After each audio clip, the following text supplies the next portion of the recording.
5. Equity. After all the scam that I have uncovered in this book, both regarding equality between men and women and women's emancipation, it would be important to understand the role of equity in the machination of this ideological and utopian fraud, and how much it reinforces our legitimate suspicion about the falsely harmless plan of feminism and its reactionary, vengeful, and gender supremacist flags.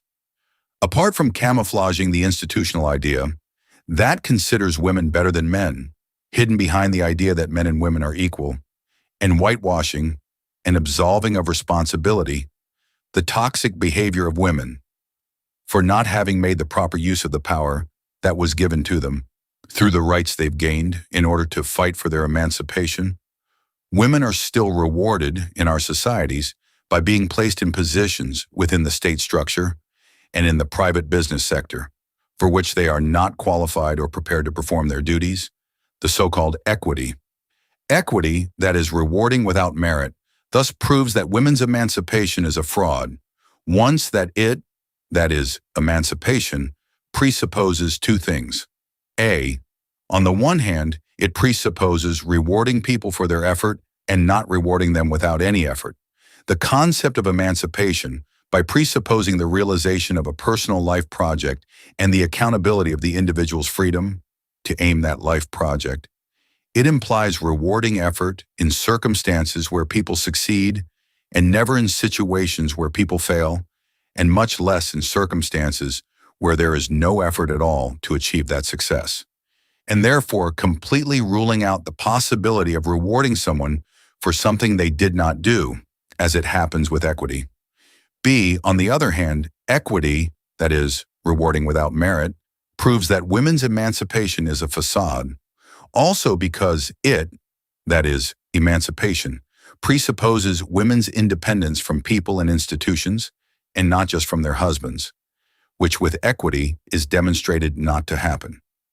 Being emancipated presupposes being independent, and being independent means being so not only in relation to one's husband, but in relation to all other people and institutions in society.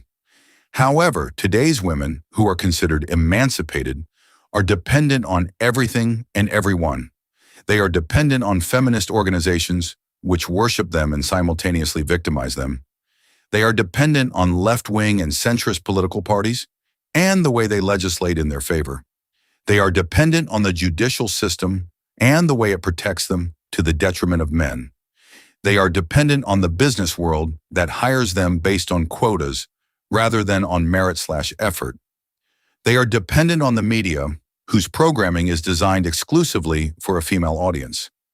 They are dependent on the entertainment industry, especially the music and cinema industries, and its propaganda of the glorification of women and the demonization of men, etc.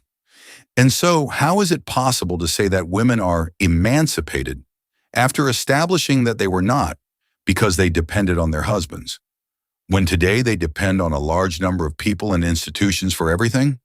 Before, they were not considered emancipated because they depended solely and exclusively on their husbands.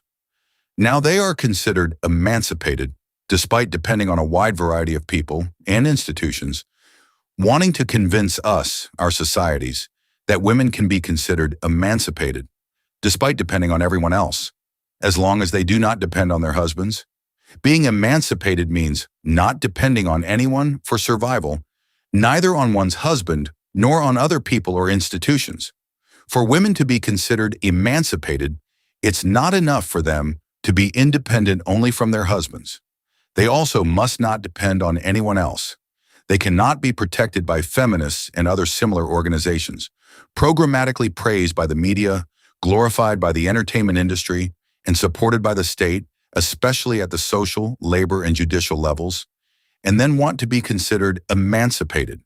If women who depended on their husbands in the past could not be considered emancipated, now that they depend on all these people and their respective institutions, by the same logic, they cannot be considered emancipated either. And so by rewarding them without the necessary effort, which the idea of responsibility requires, and by rewarding them without the necessary independence, which the idea of emancipation demands, equity has proven that women's emancipation is nothing more than an ideological fraud, dictatorially impose on our societies, in a form of a gender cult and not in a form of a policy that claims to be egalitarian, democratic, and progressive.